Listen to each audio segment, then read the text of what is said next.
welcome to Stillspeakpod. It's been a few days, but not very long.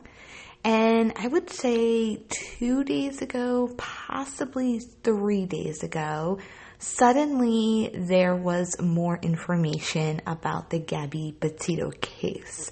If you followed that case, then you are probably aware of what happened. If not, I will tell you. So, one of the biggest parts of the Gabby Petito story was finding out that on August 12th of this past year, 2021, Gabby Petito and Brian Laundrie were stopped in Moab, Utah by the police after a domestic incident. And a lot of people thought that it wasn't really relevant to the story. Most did believe that it was relevant to the story. And I would say it was definitely relevant to the story because this incident occurs and then Brian went back to Florida for a few days, then went back, met up with her, continued on their journey. And from what we know so far, it appears that somewhere between the 27th and 30th, most likely the 28th of August, she ends up deceased. So it was about 16 or so days, we'll say a little over 2 weeks later, she ends up dead. And on this channel, you can find it if you never watched it, I thoroughly broke down the body cam footage from this incident and went over both officers' body cam footage. And I would say late September, or maybe even sooner than that, the Moab police basically said that they were going to be doing an investigation into that domestic incident to see if anything was handled, inappropriately. And if it should have been, treated differently. And could this stop have been handled differently to prevent Gabby's death? I want to start off by saying that I did very much so give one of the officers in that stop a pretty hard time. But I even said that despite my feelings about how he handled it, we're looking at it in hindsight, right? And everything in hindsight is what? 2020. Why? Because you can say you would do something different or handle it differently or react differently.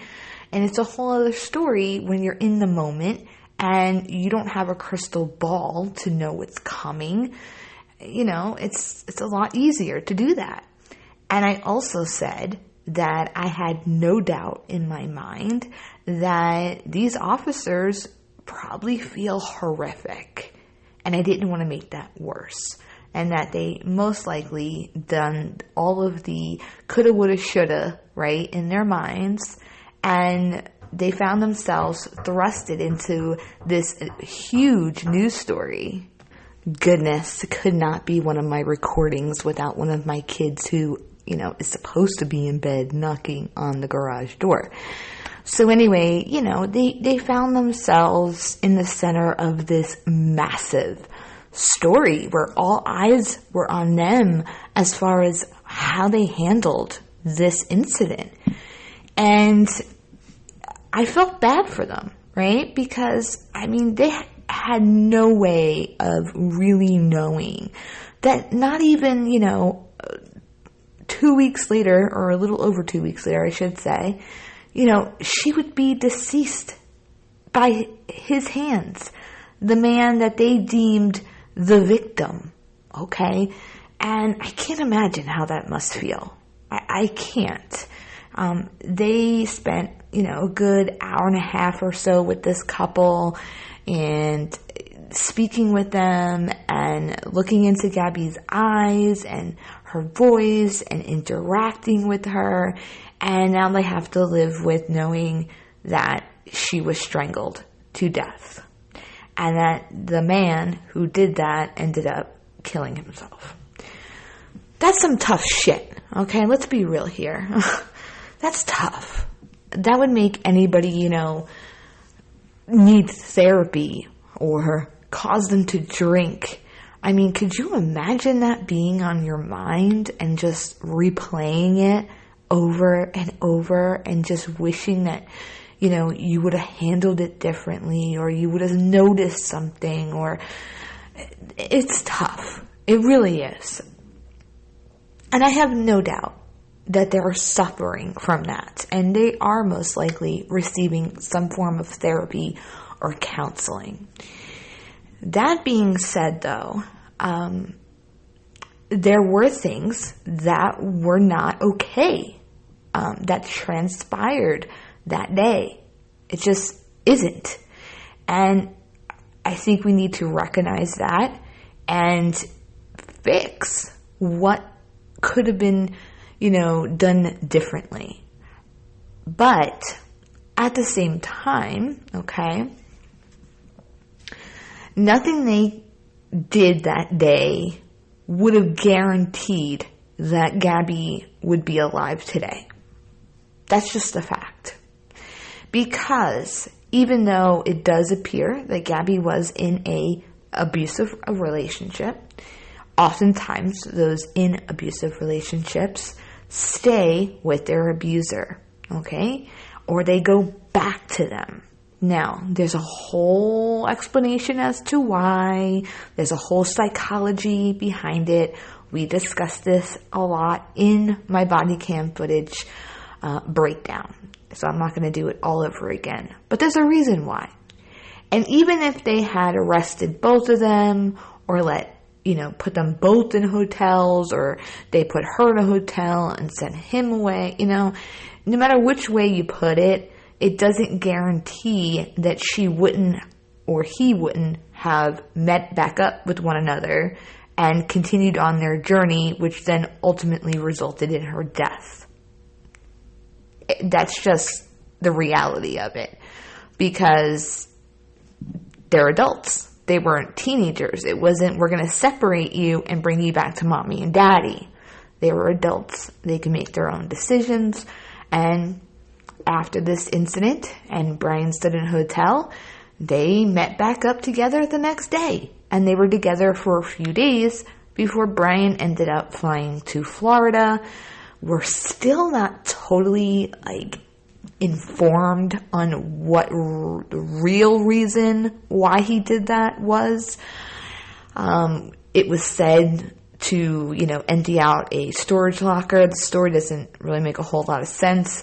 We're kind of waiting to see if we get any type of case files where that could be explained a little bit more. Like, was there some type of breakup and he was just like, screw it, I'm going home, but then he went back? We don't know. We're still waiting on that. But anyways, so this incident was relevant. It really was. It's actually a really huge moment in the entire story. I would actually say it's the pivotal moment. It's kind of like the point in their trip where things started to go wrong. And we got a glimpse of that. And when you get a glimpse into what's, happening in the lives of people prior to something tragic, it really gives you all that context, the backstory, right?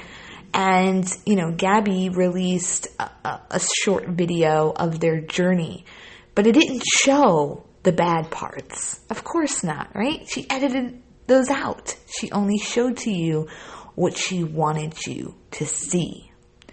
This incident gave us a glimpse into what we couldn't see, what couldn't be edited out, right? So we got the one that's edited and the one that's not edited, and that makes us get the full context. If we didn't have this body cam footage, all we really would have had to go off of was what Gabby wanted us to see, that she never knew would be seen by millions, right? She didn't know that. She was just putting this out there hoping to gain followers. And what she wanted to show those followers was not the bad stuff. She wanted you to see the beautiful scenery and him, setting up a campsite and her in a tent while it was raining outside and thinking it's really funny. That's what she wanted you to see. But this incident gave us so much more than that. We saw Gabby at her lowest. We saw Brian, who was really aloof and joking and thinking it was just, whatever. It was really insightful. It really, really was. And it's kind of sad, too, if you think about it, at the same time, because Gabby didn't want people to see that side. And yet, due to her disappearance and then later confirmation of her death, we saw a side of her she was trying hard to keep from everybody. So it's, in reality, really sad to think about. However, she made a video that she really wanted followers. And she got it. She got it all right. She got a ton of followers, a ton of views, a ton of clicks, right? But unfortunately, she wasn't here to see that. It's a shame. The entire story is a complete, utter shame. And I was kind of over discussing the story once Brian Laundrie was confirmed deceased.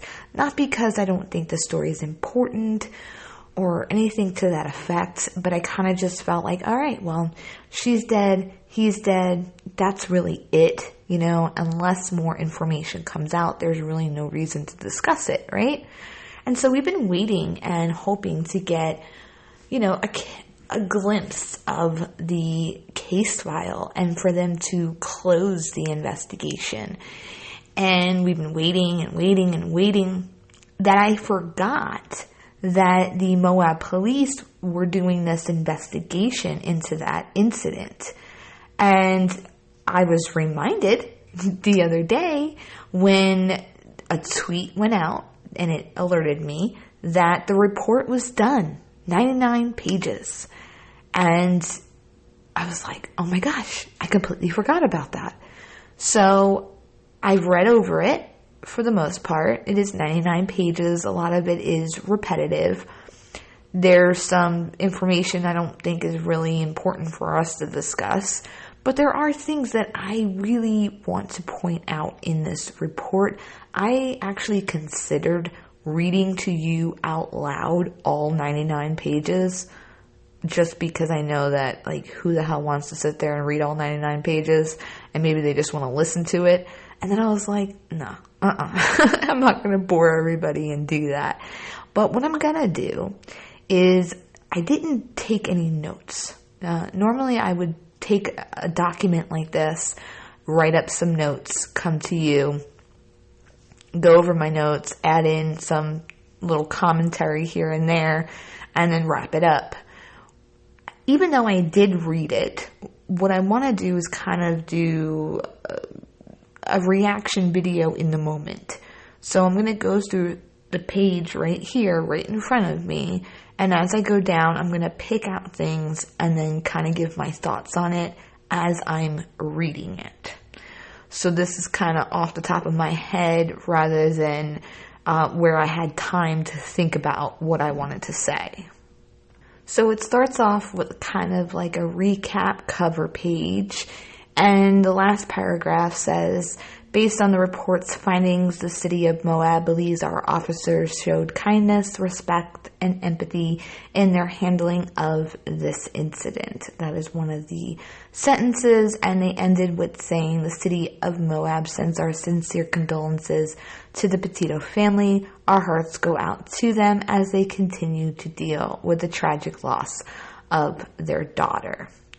So that's really kind. And then there's, table of contents, and it gives an introduction. And, it's just basically giving a recap. Like, this is what happened. And then it goes into, a disclaimer, and what they were going to go through as far as the investigation. There's a synopsis and a dispatch section and a moonflower section and a traffic stop section and a Brian Laundrie statements to law enforcement section. So let's get started. We all know this part, but I want to say it again because I think this is just the biggest part of the entire thing.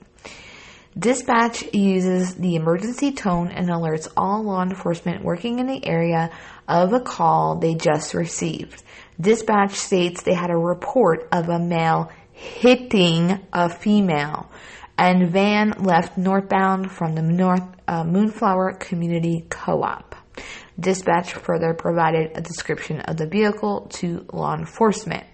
Next section is about the Moonflower. Officer Pratt. Now, Officer Pratt is the one that I gave a really hard time to. He was the one with the beard. I kept calling him the bearded officer. He's the one who on the scene was kind of, guiding the other officer and seemed to, have more experience than the other one. So Officer Pratt reported to the Moonflower after that 911 call occurred. And when he got there, he saw another witness who gave more details on the vehicle that left. So there was that second witness. So there was one who called 911, and there was one that Officer Pratt ran into at the Moonflower. Again, we knew this. It's in my video. And, but it's really, really important because this witness that he runs into at the Moonflower becomes a big part of this incident, and the 911 caller wasn't a part of the incident at all. So that's huge. And I think that was the biggest mess up of the entire day. Then they go into Brian's statements to the officers and then Gabby's statements to the officers. We don't need to go through that because one, we watched the videos, and then two, I talked about the things that they said in my breakdown. So there's no reason to, again, go over that. It then goes into the officers, and they even say that, Officer Pratt, the one with the beard, was, assisting Officer Robin. And at the bottom it says, during the investigation, Officer Pratt spoke to blank, which is redacted, Brian and Gabby to gather the facts of this case. Officer Robbins spoke with Brian and Gabby and took photographs of Brian's injuries on both of their driver's licenses. So this note about Officer Pratt speaking to blank is the person that he ran into at the Moonflower, that witness. It does not mention, the other witness, which was the 911 caller, and that is accurate because Officer Pratt did not speak with the 911 caller. Again, I think this was a big, big point in the entire story, so I'm pointing it out again. They then get into formal complaints from an attorney named Tanya Reeves. And this is actually fascinating to me because these were some of the concerns about what happened. I would say from law enforcement standpoint, maybe the family standpoint, and not necessarily what the public was concerned about. Excuse me, I got the hiccups.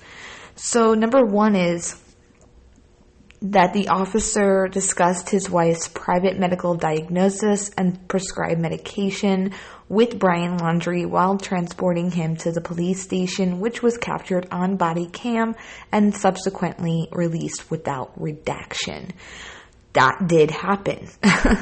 That definitely happened, and it was weird and awkward, and I was like, damn, this dude's wife is not going to be happy with him, because in his mind, he probably never really thought that this video would be shot out to millions of people, and here he is talking about his wife's medical diagnosis and her medications. I am sure she wasn't too happy about that. Woo! So, yeah, I mean, I can see that being an issue. Now, it says under that, Brian was not transported to the police station. He was transported to a local motel. Moab City Police Policy, Chapter 342, Section 342.5, addresses the information that is prohibited for release, and line item H states personal information of an officer or the officer's immediate family member. And so I guess there was a violation of their sorts. Then it quoted Chapter 422, Section 422.4, and it ends with, members shall have no expectation of privacy or ownership interest in the content of these recordings. Then they quoted Section 422.10 and said recordings that unreasonably violate a person's privacy or sense of dignity should not be publicly released unless disclosure is required by law or order of the court. This specific complaint is regarding personal information that was discussed by Officer Robbins regarding his wife. The complaint states Officer Robbins disclosed his wife's medical diagnosis and prescribed medication with Brian Laundrie. At no point during their discussion did Officer Robbins specifically disclose any of these things. Officer Robbins states his wife has anxiety and takes medication for it. Although the line can be drawn, an assumption could be made that there is a diagnosis because of taking medication. We don't know what the actual diagnosis,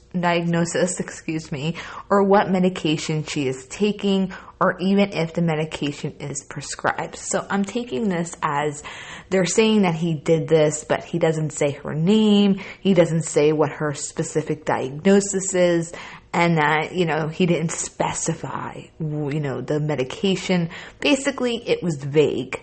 So while it may seem that a rule or a policy was broken, in reality, it was really vague. And so it's really not, an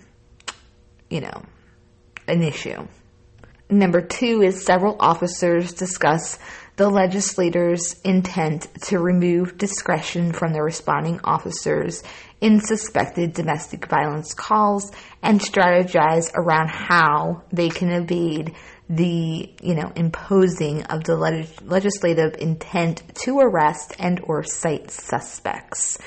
And they go on to say, I would say the officers made a mistake by not reading the entire assault statute as well as misinterpreting the language in that statute. So that did happen. I mean, they were really, going on and on about what they can and can't do. And they were talking about what the statute, said and how they can get around it. And they were picking apart the words, etc. Number 3 says an officer appears to carefully and deliberately coach Gabby Petito to answer questions regarding intent in a manner that would allow an officer to avoid issuing her a citation or arrest. Now, they're talking about during that video when he goes to her, I want you to think really good and hard about this. Did you intend to harm him? And she answered no. So that's what they're talking about. And so I'll read it through real quickly. Officer Pratt tells Gabby he has a question for her, and how she answers the question determine what happened next, and further states that she's the only one that can answer the question. Think very hard before you answer the question. When you slapped him those times, were you attempting to cause him physical pain or physical impairment? And Gabby answered by shaking her head side to side and stating no. And then he said, what were you attempting to do? What was the reason behind the slapping and stuff? were you attempting to accomplish by slapping him? And that's when Gabby said, I was trying to get him to stop telling me to calm down. And at that point is when he says, well, it doesn't sound to me like she attempted to injure him. So they took this as he was coaching her into saying no so that he wouldn't cite her or arrest her. So Officer Pratt was asked about this, and he says that he recalled telling Gabby not to answer quickly, to, think about the question before answering it. And he said, I do recall telling her to think about it because it's important, and I think that's a fair thing to tell someone. Officer Pratt said you would have to assume that Gabby knew what answer Officer Pratt wanted to give him, which he never provided to her. He then said, what I didn't want to see that day was her take all of the criminal responsibility for this incident upon herself at 22 years old. And then I asked Officer Pratt if he deliberately coached Gabby in her responses to his question regarding her intent, and Officer Pratt said he had no idea what she was going to say. He acknowledged that he could see why some people might think that he coached her. He said, quote, I truly do not know what she was going to say next. I was afraid that she was going to say something that was going to make her go to jail. I didn't want her to go to jail, but I would have taken her to jail if she had said the other thing. And I don't consider giving someone fair warning to think about their answer because it's an important question to be coaching, unquote. And to be fair here, Gabby didn't hear the officers talking privately about the law saying intent to harm, which they had this whole discussion in the truck about. They were talking about what the law said and blah, blah, blah, blah, blah. And they went on and on. You can go back and replay that. And so she never heard all that. So when he came out to ask her that, she had no real way of knowing what the real answer was. So she answered how she felt, which was, no, I wasn't trying to harm him. I just wanted him to stop telling me to calm down. So more like she was trying to stop him, not harm him. At least in her eyes, that was what she was trying to do. So I really don't think that it was coaching at all. I think deep down, Officer Pratt really didn't want to have to arrest this 22-year-old girl. And we don't know if she would have said yes, what would have happened. Would he have arrested her? We have no way of knowing that because she did answer no. And he did admit that he really wanted her to say no, but she had no way of knowing that he needed her to say no. That's 100% true, and I'm going to have to give it to him. Then he said, quote, maybe I coached her into giving me an honest answer because that's what I was wanting. That's what I wanted. And honestly, that haunts me. Her saying, I just wanted him to stop telling me to calm down. She's little. I have daughters. I can imagine them in these situations. I can totally see one of my daughters just wanting someone to stop telling them to calm down. And I believed what she said. I believed it then, and I still do, unquote. So that's the first time we see, his statement about her words haunting him, right? Because he wanted honesty out of her, and he felt that she was honest in the sense, that she just wanted him to stop telling her to calm down. And that haunts him because now he knows, she's deceased. And all she wanted in that moment, that day that he met her in that brief period of time was for her boyfriend to stop telling her to calm down. Which, I don't want to make light of this because it's very serious, but I think that's a very big thing for all women. At least for me, it is. You tell me to calm down and I go psycho. Don't tell me to calm down. If I'm pissed off, let me be pissed off. Don't be telling me to calm down, okay? So I feel for Gabby in that sense from woman to woman, because I know what that's like for you to just be like totally pissed off about something and somebody keeps trying to tell you to calm down and you're just like, and this guy has daughters and so he probably understands that and really felt for her when she said, like, no, I wasn't trying to harm him. I was just trying to get him to stop telling me to calm down. Ugh. Number 4, an officer refers to Gabby Petito as blonde-haired, blue-eyed girl who's 110 pounds, dripping wet, and refers to Brian Laundrie as big, tough, strong guy who can defend himself, which is not relevant evidence when evaluating the protocol for the legislator-mandated action in domestic violence calls. Further, it's unclear why the eye and hair color of one of the subjects would be material to any analysis and may suggest the officers were operating under a confirmation bias or that they were unconsciously influenced by stereotypes about who is involved in domestic violence. Okay. Okay. All right. This is what I gotta say about that. I gotta think about that for a second here.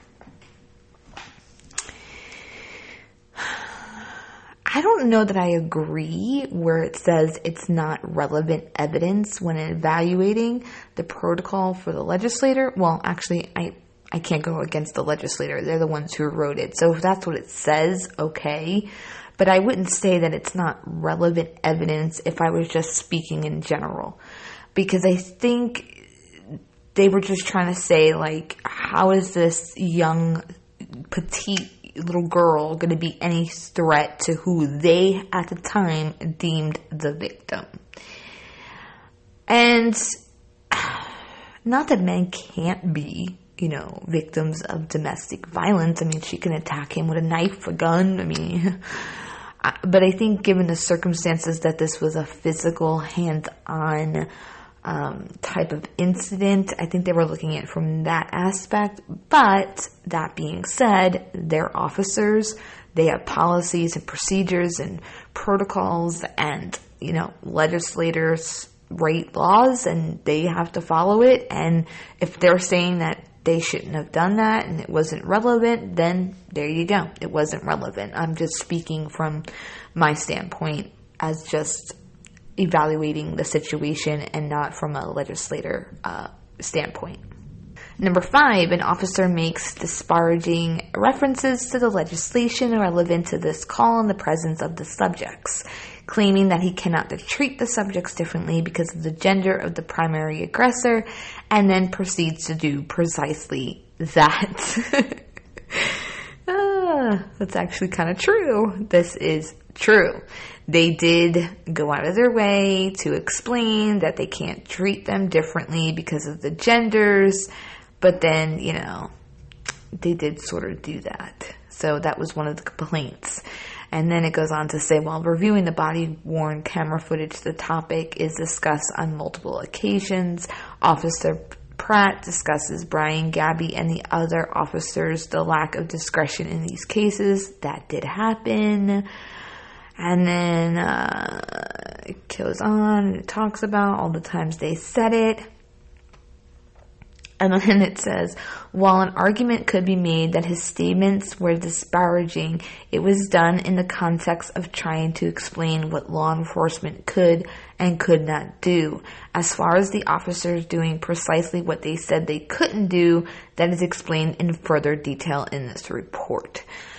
So, I agree. The context is always important. I'm very big on context. And the context was they were basically trying to explain to them, like, we can't make exceptions here.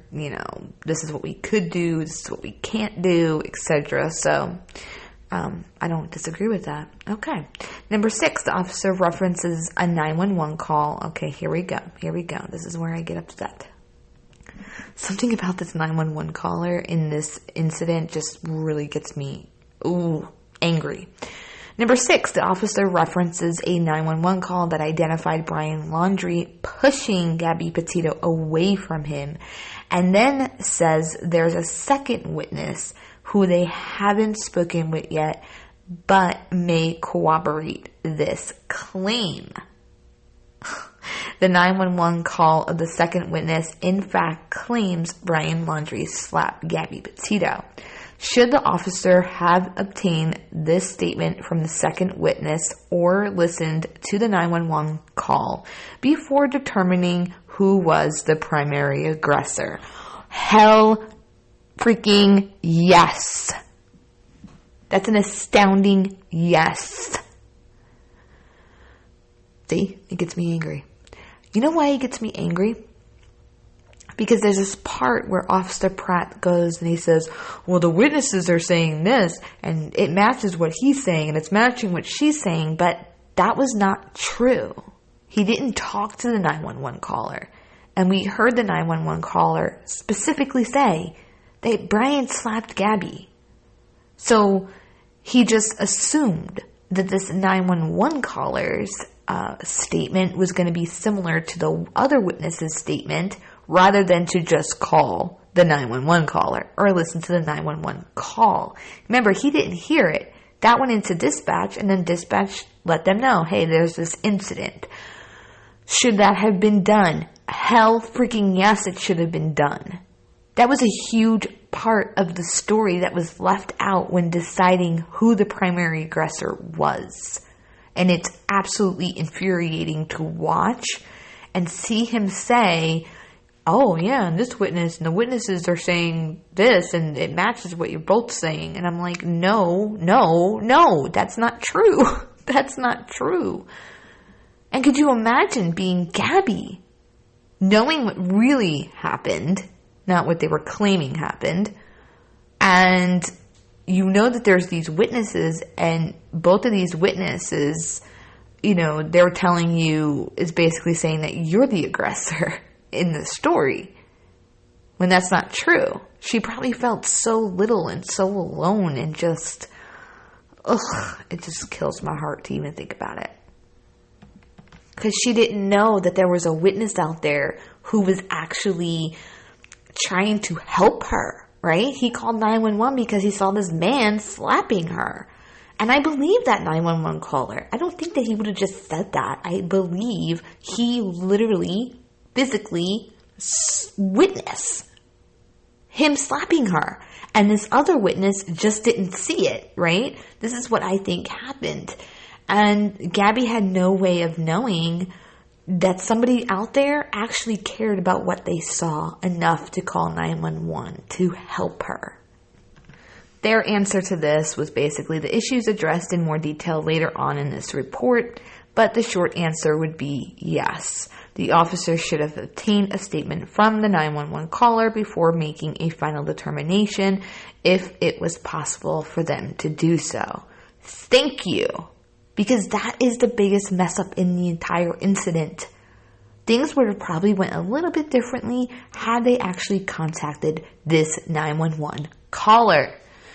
It drives me nuts. Okay, number 7. The officers twisted themselves into knots trying to find a way to avoid affecting an arrest or citation because of their sympathy for this couple and their assessment that no one was actually in danger, which is precisely what the legislator attempted to curtail.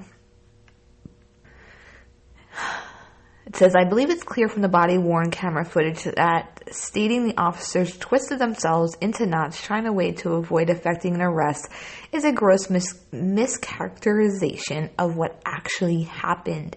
Law enforcement is being second-guessed now more than ever.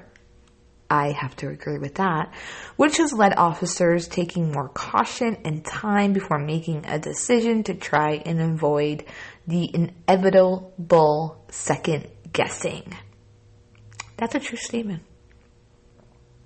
These officers were authentic in their interactions and treated Brian and Gabby with kindness and respect, and I would say the officers displayed sympathy and empathy for this couple, which undoubtedly led to Officer Pratt second-guessing himself, despite the fact that he said multiple times what needed to happen. I don't know that I totally agree with that. I actually don't think that they showed sympathy and empathy for the couple. I felt at times during that body cam footage that they were buddying with Brian. They say otherwise in this report, the officers do, but I don't know. There's certain parts that made me really uncomfortable, and I felt that they were a little harsh on Gabby. And, it wasn't horrific. Don't get me wrong. I've seen way worse interactions with an officer. But I don't think that I totally agree with them being sympathetic and empathetic, but hey, that's what they said. 8 was the officer concluded in his report that he did not believe the incident rose to the level of domestic assault so much as a mental health crisis. And then it says, have officers received sufficient training in mental illness and domestic violence to accurately make that determination? I don't know where they got this mental health crisis thing from, other than just from Gabby and Brian's statements. I wouldn't personally say that it was a mental health crisis. There was physical touching occurring between this couple. Right? So I would say that's a domestic violence. You had one who locked the other out of the car, the other one trying to get in the car, jumping through the car, scratching at him, grabbing the steering wheel, him grabbing her face, and possibly slapping her, according to the 911 caller. So, yeah, it's a domestic violence situation. I didn't see either one of them having some type of mental breakdown. Gabby was very upset and emotional, yes. But I don't know that I would categorize her having a mental breakdown in that video. I saw an emotional 22-year-old young girl, scared, worried, concerned, but I didn't see what I would describe as mental health issues. And sadly, I've seen mental health issues. I know everybody displays those traits differently, but I just wasn't seeing that with Gabby. I think she was just young, and, getting pulled over by the police is scary enough, and then you add in that it's over a dispute, physical dispute with your boyfriend. You're all alone in a city that you don't know, and I think that's really as much as it was. You know what I'm saying? I think she was just upset. That's my personal opinion. I'm not saying that's fact. I took it as she was just really upset. And then it says that they couldn't get a real answer to this question. Now, I don't know who this Tanya Reeves person is that made these complaints. She's an attorney. I don't know if she was making these complaints, from other for other people or what, but I kind of love her, because the next question is something that I pointed out, and that is, one additional concern I wish to add is that the officer's lack of investigating follow-up after Gabby Petito told him that Brian grabbed her face with his fingers, digging in to the point of causing a cut on the inside of her cheek. It was hard to discern her exact words, but seemed to indicate that her cheek was swelling up or tender, and she cupped it with her hand as she described the injury. The first question the officer asked after this was if Brian had been drinking. His next question returned to the swerve and curb incident. In the footage available to me, he never returns to Gabby's allegations of a crime to ask more questions, investigate, or follow up in any manner. This is 100% accurate. What she just said is exactly what happened. And I remember watching thinking, what the actual hell? Seriously, she's telling you this dude grabbed her face. And I really hate, and I said it in my other video, I really hate how downplayed it is that he grabbed her face. Because when they asked, well, did he slap you? Did he punch you? As if a slap and a punch is worse than him grabbing her face. And I'm going to argue here and say it's exactly the same thing. Grabbing somebody's mouth to push them away is extremely aggressive and violent. It's just not appropriate at all. And I would say it is as worse as a slap. Brian having scratches on his arm, yeah, that too is not okay, right? However, what's the context? The context is that he locked her out of her own van. And she was worried about him leaving her there. So she had to try to get back in the van, which resulted in him being scratched. Grabbing her face to push her away? Seriously? Is not okay. And I really don't like that this was something that kind of seemed to be downplayed. And so she continued. The officer seemed distracted by the center line swerve and curb strike and the admission that Gabby had punched Brian in the shoulder when the lights were activated. They spend the majority of the investigation pursuing this allegation, while the reason for the initial detention, the 911 call, fell by the wayside. Even when Gabby reports a battery that caused injury, her statement was ignored because the officers seemed to be operating under a confirmation bias that influenced how they interpret the evidence and their theory of the case. Brian was thoroughly examined for evidence, including an examination under his clothing for injuries, of which he may not be aware. Photographic evidence was obtained, and he was offered EMS services for his injuries. None of this appears to have been provided to Gabby Petito after she reported a battery resulting in injury. Preach! Preach, Tanya. Whoever you are out there, preach that. All of that. She is 100% on point, and I talked about it. I said, wow, they stopped this couple for this incident, which involved them being physical with one another. And a 911 caller saying that they saw him slapping Gabby, but that majority of the incident was about them hitting the curb. That is totally true. Yes, the incident at the Moonflower came up, but the majority was definitely about them hitting the curb, which happened while they were being stopped for the incident. So it was kind of like, what's more important here? The fact they hit the freaking curb or the incident that resulted in them being stopped to begin with? So, amen, preach it, girl. And it says that these concerns are addressed in multiple sections throughout this report. So, moving on. So, I'm just kind of going through this. Okay, so there were 4 statements made, with 3 of the statements being fairly consistent stories: Gabby, Brian, and one of the 2 witnesses. A combination of using all of these individual statements along with the observations and physical evidence would point towards Gabby being the predominant aggressor, at least as it relates to this specific incident. As it relates to the 4th witness, contact was not made with him outside the 911 call, so there is no written statement and no formal interview conducted.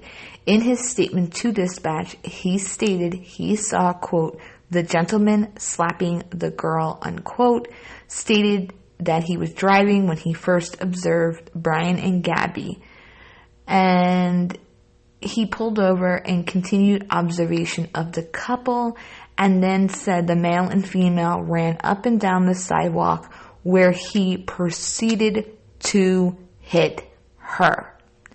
Yep, that's exactly what happened.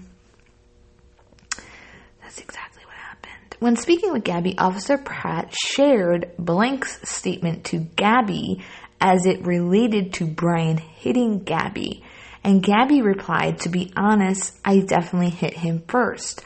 When pressed for details, and after Gabby said Brian just grabbed her to prevent her from hitting him, Officer Pratt asked, did he hit you though? And Officer Pratt stresses the importance of telling the truth.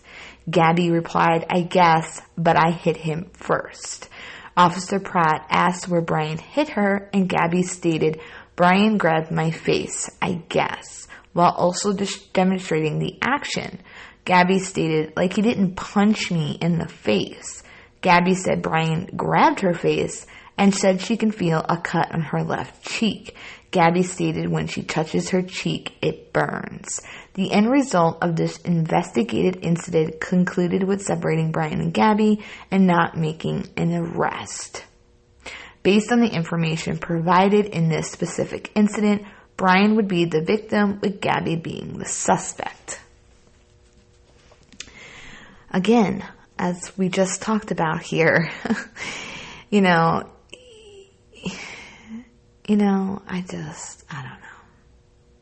It's a really unfortunate incident that occurred. So when she says, to be honest, I definitely hit him first, that is a huge red flag of somebody who's being abused. It is. It's a huge red flag right there.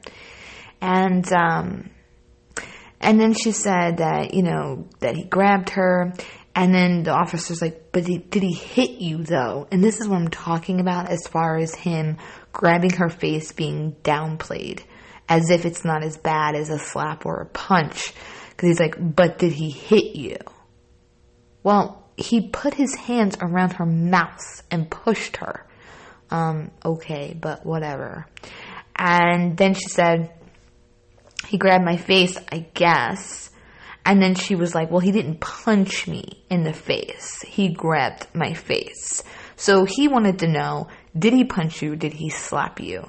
And I don't know what the law says out in Utah, but I think they need to change that, to be honest. If it just says that it has to be a slap or a punch, I would argue that, grabbing somebody by their mouth, by their head, by their throat, that's just as important. And given how she died, it's even more disturbing because she was strangled, which would have been similar to the same way that he grabbed her face, right? Except he was just lower down on her neck. That's extremely aggressive. You don't grab somebody by their mouth. And again, I don't know the laws in Utah, right? It's not my job here to know the laws. If I really wanted to know and really get deep into it, I can look it up and learn, okay? But I have 1,000,001 things going on in my brain at any given time.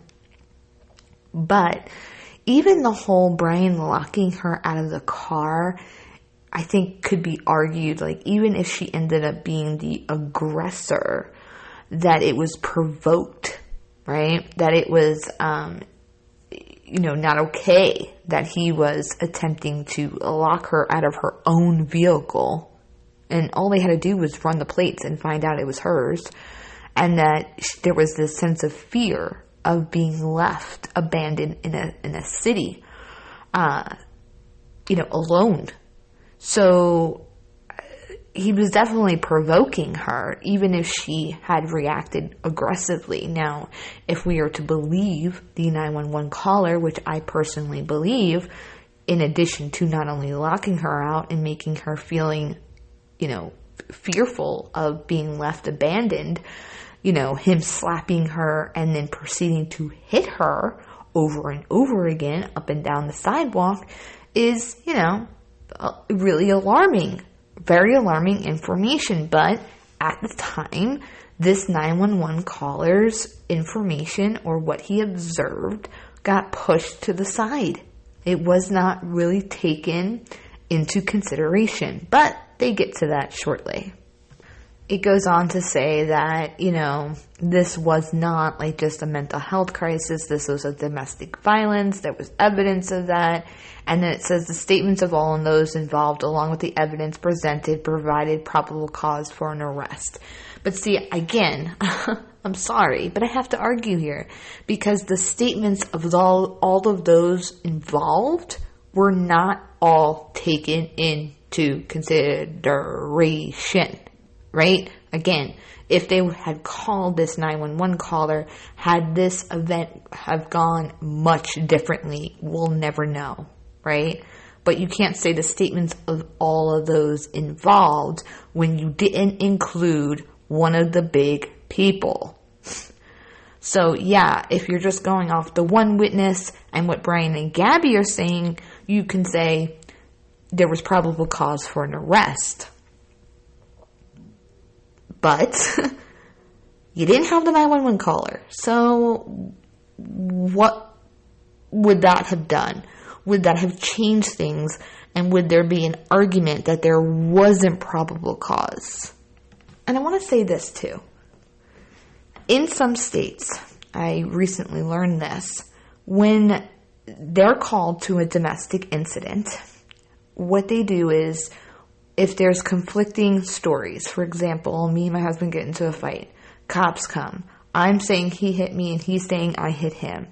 Let's say there's no witnesses, or there's two witnesses and one saying what I'm saying and one saying what he's saying, and the cops can't figure out who the hell did what. What they do is they arrest both of them, right? Okay. And some can say, well, that's not fair, right? Because one had to be the primary aggressor. But think about it, you're both going to jail then. I can't figure it out. So that's how they resolve that. And I would say in this particular incident, had they taken the 911 caller statement into account, then it could have changed things a little bit differently, because then you have this fourth person giving a little bit a different version of the event.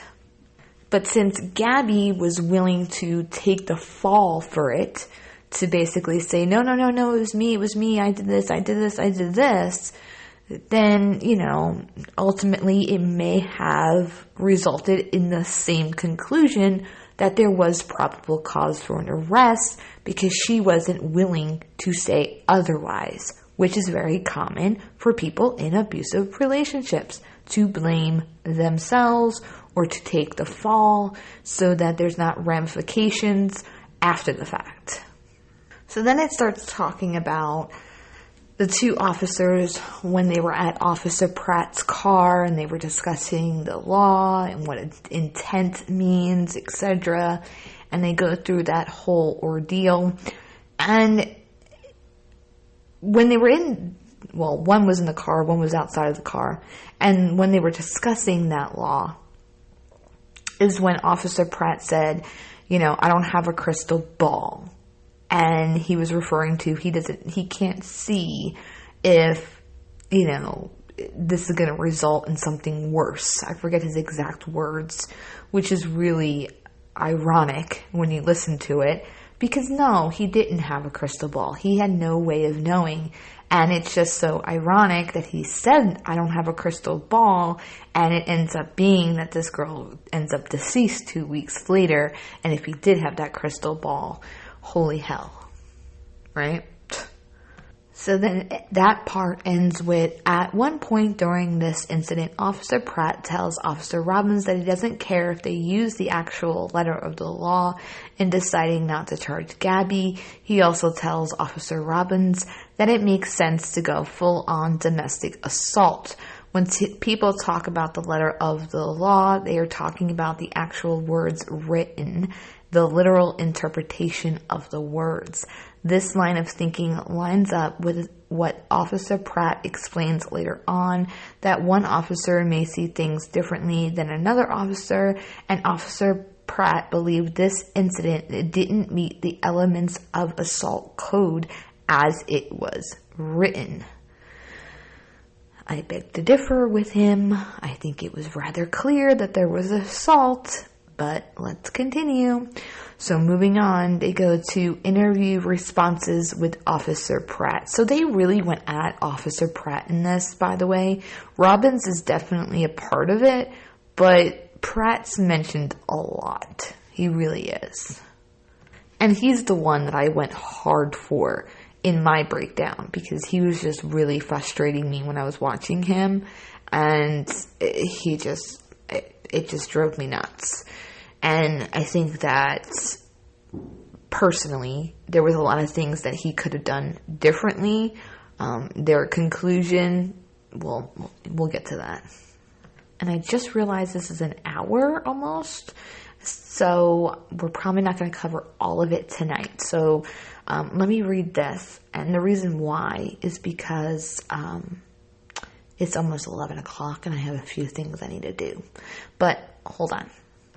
In an interview with Officer Pratt, I asked how he reached the conclusion that this incident was more accurately categorized as a mental emotional health break than a domestic assault. Officer Pratt said he applied his numerous years in law enforcement as well as his overall life experience when stating that he believed to see signs of mental health issues from both Brian and Gabby. Officer Pratt said, "I saw the dynamics of their relationship. If there were all these red flags that he was going to murder Gabby, I didn't see those. I saw the same red flags I see every time I get called to a relationship issue. They don't call us there because they're doing great and want the police to come over and see how great they're doing. They call us because something has devolved." Officer Pratt described seeing this as another unhealthy relationship. Officer Pratt said, "If it was not an assault, which I decided it wasn't, then what else could it be? Then what would I call it? It wasn't an assault. If it was an assault, she would have been arrested. But there's elements to the offense of assault, and you have to meet those." All I gotta say to that is, again, it did appear to be an assault based upon what one of the witnesses were saying, but he never called that one. All right, I'm sick of saying it, but it's so important. And then it goes on, and he said, "It's our duty to document and support reasoning and logic and hopefully the law backing us up because we all read the same code why we choose to do an arrest or not to do an arrest. And the better you are at that, usually the better cop you are. But everyone makes mistakes or reads something wrong." And actually, I want to backtrack here a little bit when he says, what did he say? If there were all these red flags that he was going to murder her, I didn't see those. Listen, I don't think anybody is trying to say that there were signs that Brian was going to kill Gabby. I would say, if I didn't know what happened to her when I watched that video, no, absolutely not. He did not show any flags that this dude was going to murder her. I mean, this is a guy who said crisscross applesauce to sit down, okay? So, no, he did not seem like a murderer at all. But he ultimately was, right? So that's kind of creepy and scary. So I don't think there's anybody out there who expected these officers to know that this dude was going to kill her. I mean, come on, let's be realistic here. And I would be like, no duh, that if he did, give you red flags of being a killer, that you would have done things differently. I sure as hell hope you would have. So I don't even think that needs to be said. Yeah, obviously if you were like, oh, I think this guy's going to kill her one day, you probably should have arrested him, not her. But anyways, he was asked if he thought that, domestic violence assault took place during this incident. And he said that he had determined that one of the elements for assault was missing. He explained this as being an attempt to use unlawful force or violence to cause bodily injury to Brian. And he describes this by stating, implicit with attempt is intent. You can't attempt something with no intent to do it. That's a tongue twister. So obviously intent is part of assault. Officer Pratt stated that this is the reason why he asked Gabby what her intent was when she was hitting Brian. Officer Pratt stated most guys our size would say that you can't slap people and do that, but followed that up with, well, we've never been a 110-pound female. Officer Pratt stated Gabby's intent was important, and when she was asked why she was slapping Brian, she said, I just wanted him to stop telling me to calm down. And that sounded very reasonable to him, and that he didn't think that she had intent behind to do bodily injury to him. I think she wanted to modify his behavior, and she didn't have her tools in her toolbox to do that. And to that, I would say, maybe Brian took all her tools. That's what I would say. Maybe she was trying to modify his behavior, and she didn't have the tools to do that because he had taken them from her.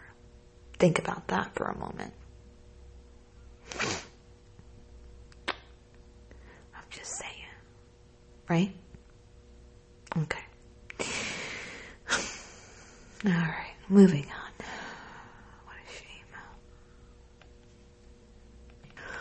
Officer Pratt also added what he believed could happen if Gabby had been arrested and Brian bailed her out and signed the protective order waiver.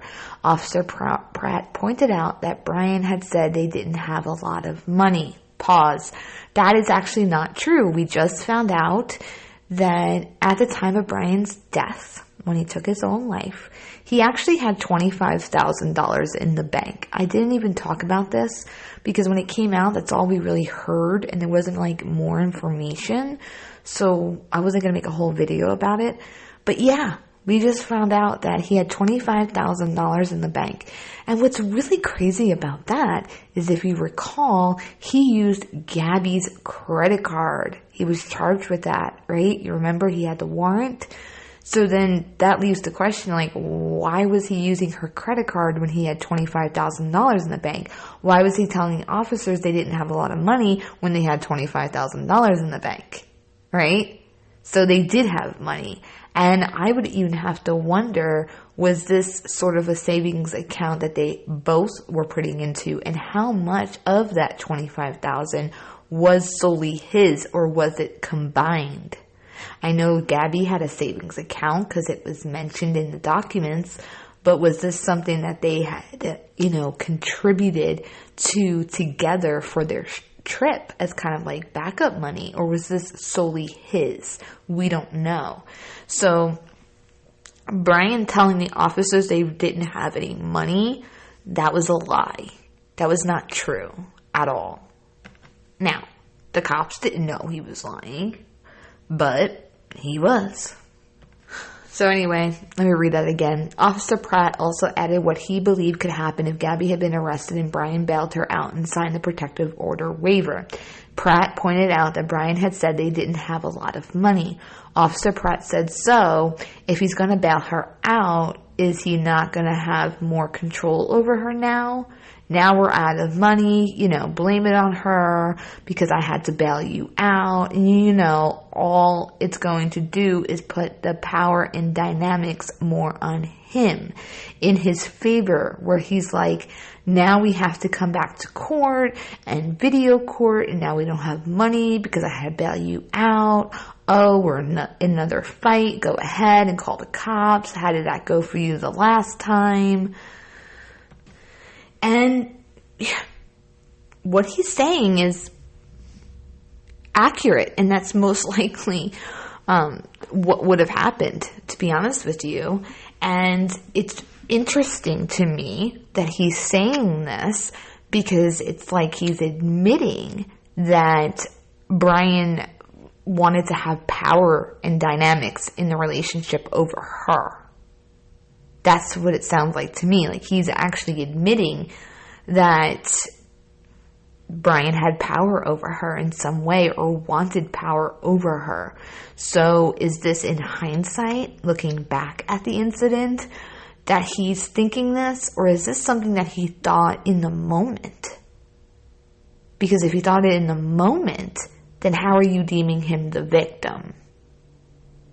Right? Shouldn't it have been investigated further into the possibility that Gabby was lying to protect the person who was trying to gain power over her? So I want to believe that this is him thinking of it in hindsight, like looking back and knowing what the ending of this story was. Basically, what do you think would have happened if she had been arrested and he bailed her out? And he's like, well, he probably would have done X, Y, Z.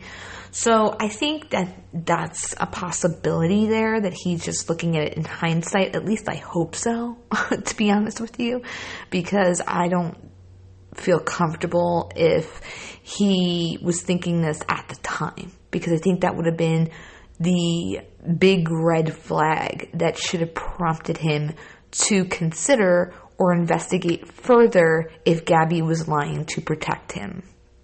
Or, call the 911 caller. I know, I keep saying it, I'm sorry.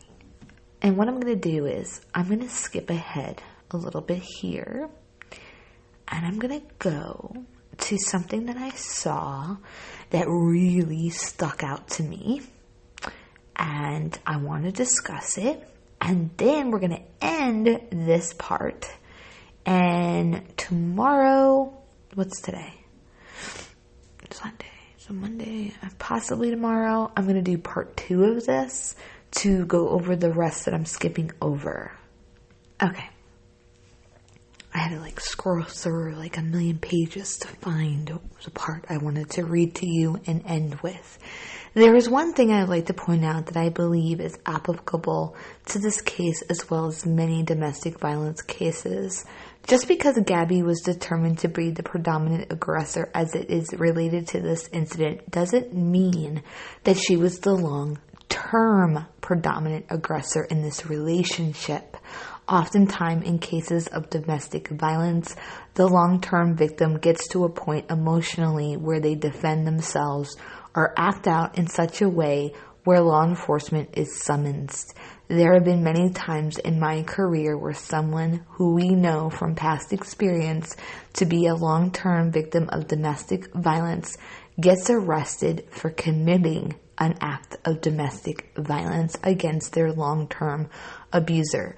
Despite knowing the history of those involved, we had to make a decision based on the information presented to law enforcement at the time, despite our personal feelings and the known history of the relationship.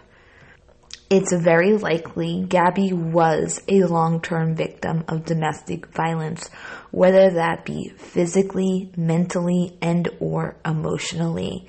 Gabby had a job which she left in order to travel the country with Brian. Gabby was starting an online career which Brian didn't support or believe that she could accomplish. Brian tried to lock Gabby out of the van in an attempt to control her movements. Brian said he was trying to, quote, make, unquote, Gabby calm down.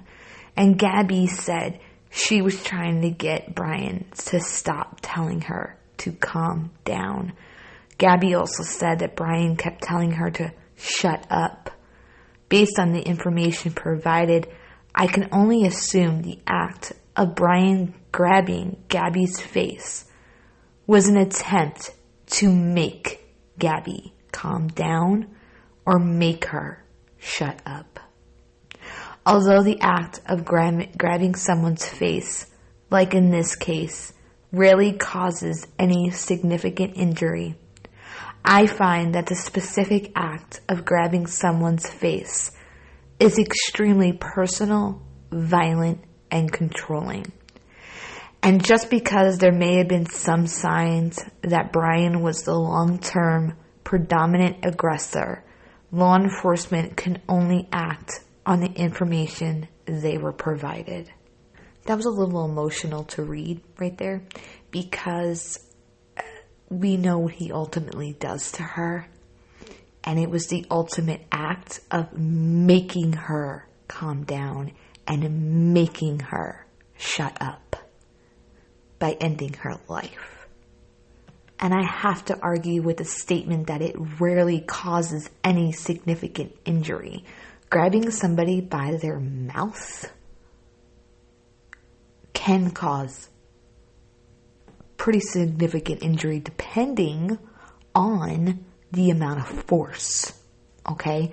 Because you can actually smother somebody to death with your hand as long as you apply and use proper force that would cause that, or it wouldn't be proper force, but enough force to actually do that. But I do have to agree, and I said it earlier in the video, it's extremely personal. It's extremely violent. And yes, it's absolutely controlling. He was trying to control her in that situation and make her do something, whether it was to shut her up or calm her down. That was the only reason why he would grab her face.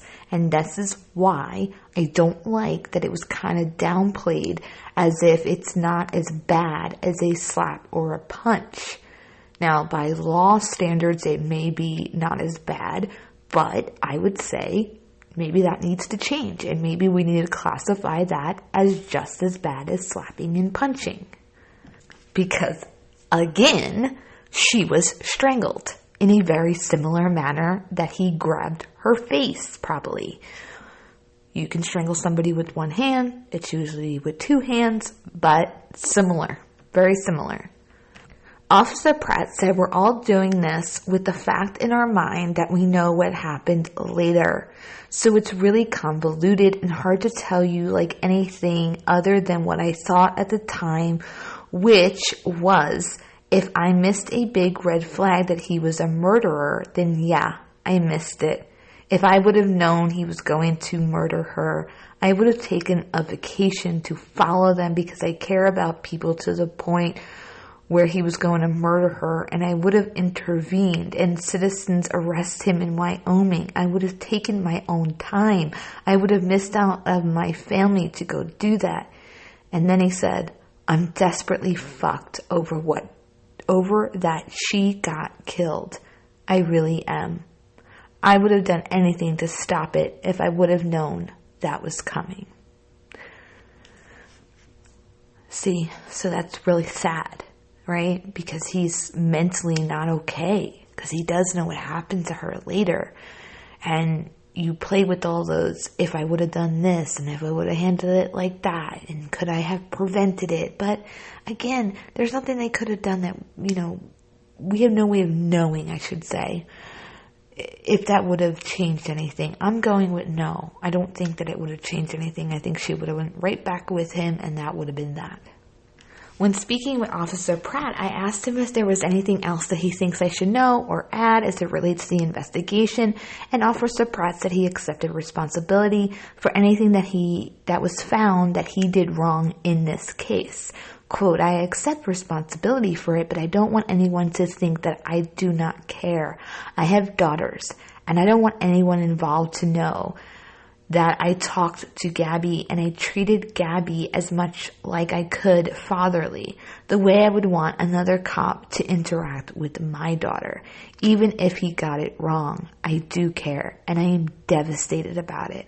I cared that day, and I still care. I don't think the public gets that.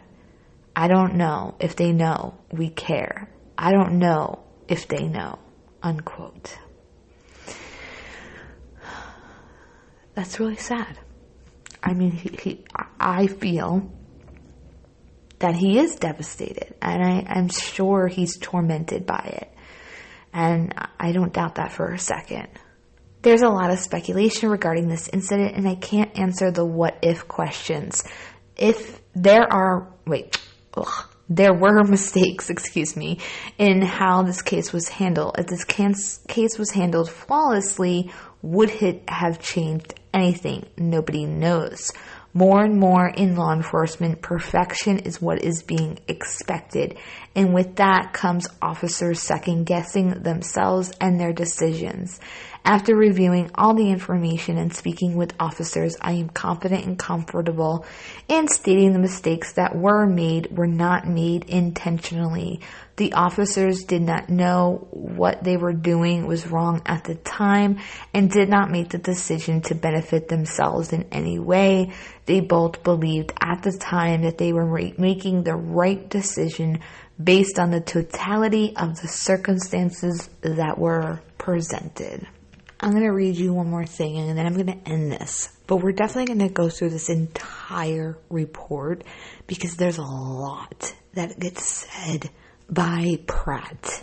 And Robbins actually admits that when Pratt was talking about the witness's statement that he thought that it was the same witness that called 911 that day.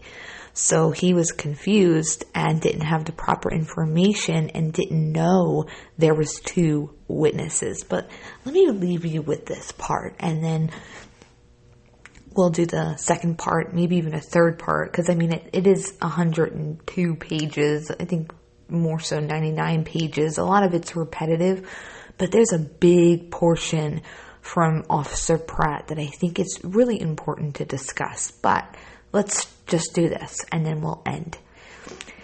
Even if he said, hey, I think it's important for Brian to get a citation too, he could have talked me into it, sure.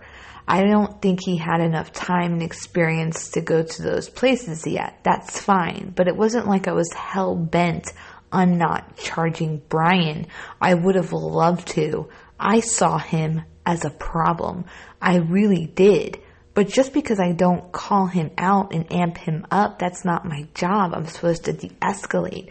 I'm not going to say, hey man, you think it's cute saying crisscross applesauce. It's not my job to rile him up, get him all wound up and turn him loose to the world. That's not my job. I'm not 22. I'm 39. I dealt with people like this my whole career. I used to work at a prison for 3 years. I know these kinds of guys. Brian didn't get away with anything for being cute, and Brian showed more red flags than a Chinese communist rally, going on that he was a shitty boyfriend, but I couldn't charge him. The fingernail thing, the way it was described by Blank and Gabby, even if I didn't clarify it with him, that's not something I can arrest him for unless I lie on my PC statement or admit important facts. The only person I could arrest was Gabby. And the reason to answer your question on why I support you in whatever you do is because it's not my decision at that point. It's his training. I'm supposed to let him decide and end my shift. So he's talking about Robbins. And this is upsetting to me because he's right. He can't just arrest him because he gets a bad vibe or because he said crisscross applesauce or he thought he was a little weird or because he thought it was just a wacky dude. But he said Brian showed more red flags than a Chinese communist rally, going on that he was a shitty boyfriend.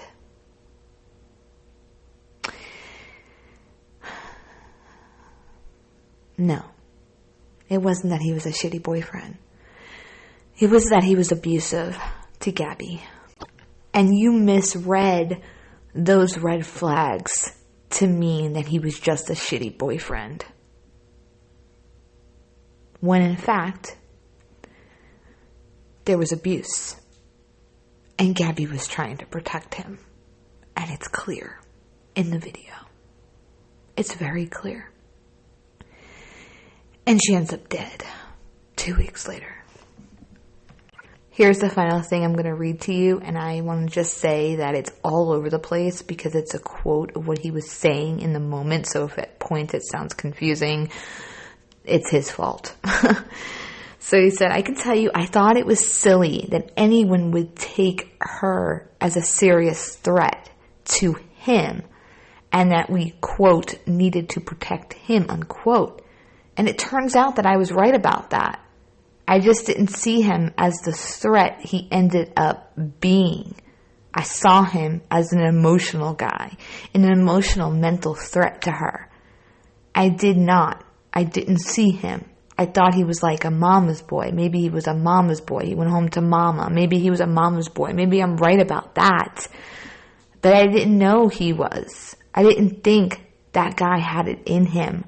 I mean, he wouldn't even take a plastic water bottle he was drinking out of. I didn't know, but later I learned he's drinking out of melons. So that he did pull over on me. I did not know he was going, ... Do we even know at the time if he knew he was going to murder her? Did he even know? I mean, who knew? This sounds like an awful excuse for what I said, but that's all I can come up with for what I just watched. I have to laugh at that because he's like, at certain points in this, kind of like making fun of Brian because he's like, oh, crisscross applesauce, and, you know, he wouldn't even drink out of a plastic water bottle. I didn't think he was going to kill somebody, right? It's like, you see this kid, and he's like this skinny, scrawny dude. He's like, no, I don't drink out of plastic. And saying crisscross applesauce until later learn that this dude was capable of murder. Like, what? And I'm sure that's coming partly from some anger he feels towards Brian and a feeling of maybe he got one over on me type of feeling. But that's the thing. Brian was obviously very manipulative, and this is why he was able to get Gabby to take the fall and play the innocent, victim in the story. And so much more. So we're going to leave off there, and we will definitely come back to this because I think this is really important.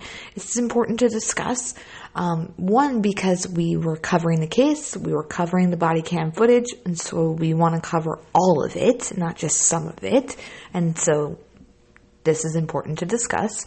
And two, because we have to talk about what went wrong here, because even though they came to the final conclusion that not much could have been done differently and that Gabby should have been arrested and she was the predominant aggressor, there are things that we, the public, still may not agree with. Legally, they may have been right, but doesn't mean that it's not a learning incident and something to bring awareness to as far as someone who's being abused. And I think it's safe to say at this point that there was abuse occurring prior to her death. And this incident is a glimpse into that. And it's the incident where cops got involved. How many incidents occurred that cops were not involved? We'll never know. So I'm going to go do my stuff and call it a night, and we will definitely pick this back up. Again, this was not anything that I had notes on. I literally just sat here and went down the pages and was reading it to you and reacting to it as I was reading it out loud. There was certain parts that I definitely wanted to get to and cover because so I jumped ahead a little bit, but we are going to backtrack and go over a lot of what Officer Pratt said because it's really fascinating, some of the things that he discussed. And I will, of course, mention in part 2, 16,000 million times, how they never called the 911 witness because it drives me freaking nuts. And I'm willing to bet that's the last time they ever do that. I'm pretty sure these officers going forth are going to make sure that they always call every witness involved in the situation. And if that's all that comes from this, great. They learned a very, very hard lesson about not doing such, and I hope going forth that that is the one thing that they will continue to do differently. They live in a tourist area where they come across millions of people a year. And right now there can be another Gabby and Brian out there that these officers come across. And that's the biggest mistake in the entire incident, in my opinion. And if they change now for the next Gabby and Brian, or whatever their names will be, great. Freaking fantastic. I'm out. I'll see you soon. Until next time.